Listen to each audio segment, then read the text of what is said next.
Here in Georgia, renters are saying that hidden junk fees are quietly driving the state's housing crisis even deeper. Joining us now to talk about this is Matthew Nursey, a tenant organizer with the Housing Justice League, pushing lawmakers to crack down on surprise rental charges. Matthew, good morning to you. Thank you for your time, sir. Yes, good morning. Thank you for having me. Well, let's just dive right into these junk fees. What exactly are renters saying they're seeing month to month? Yeah, so right now in Georgia, it's not required for landlords to really be transparent in what is billed in a rental lease. And so right now we're seeing a lot of tenants who are, some examples, being forced to use the one specific internet provider that the landlords work a deal out with internet providers. And a lot of times that internet's not very good.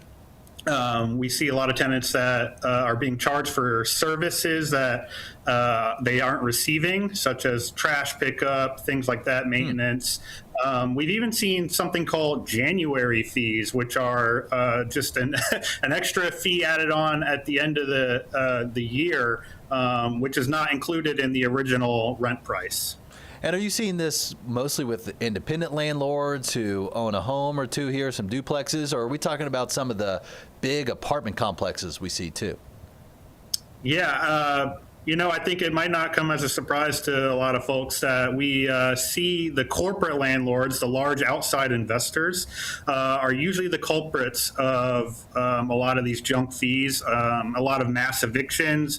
So I would say, and Georgia is ground zero in the entire country for the corporate monopolization of our housing. And so we're talking about landlords that have 500,000 even more, homes and properties. What can these junk fees add up to every month for working families? It could be anywhere from $75 to, we've seen up to $500. So, and that's just, within like 1 month. So it really varies. They're frivolous and arbitrary, a lot of these fees. And so the real thing is that they add up over time. And you're talking about working class people who need to budget every month, every year, even on a weekly basis. And people can't budget when they don't know exactly what their rent's going to be every month. That makes it hard. And they don't want to lose their home, so I imagine they just keep paying it, right? I mean, is this completely legal here in the state? Yeah, right. So right now in the Georgia Code, the Fair Business Practice Act of 1975 is what we're trying to amend on both the state house and state senate side. There's some bipartisan legislation, and so right now, it's not in the code that landlords need to be transparent. And so this would just update the consumer protection part of the Georgia Code. It's not even necessarily a housing bill, although it is specified for renters and tenant leases. But it's updating the consumer protection part of state law. That bipartisan legislation you mentioned, Senate Bill 414, that's on the table. How would that change the renting experience if it passes?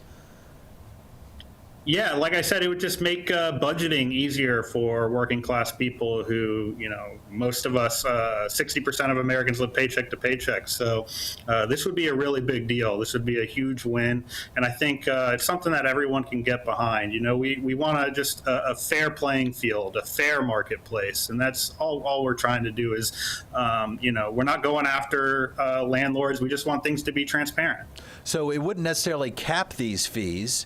It would just force landlords to be transparent about what they're charging and when? Yeah.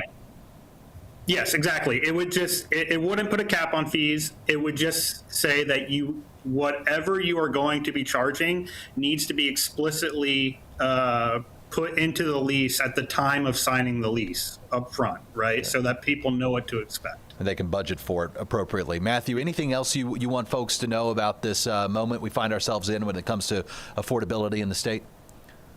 Yeah, it's just, we are in a crisis, and I would say the eviction lab data came out recently. The metro counties are evicting at a high rate, and part of it is because of junk fees, again, people needing to budget. So we see the rise of homelessness. If we want to tackle that, we need to get rid of junk fees and slow down the evictions and maybe eventually put a cap on rents. Matthew Nursey from the Housing Justice League, we appreciate your time this morning, sir. Thank you. Thank you.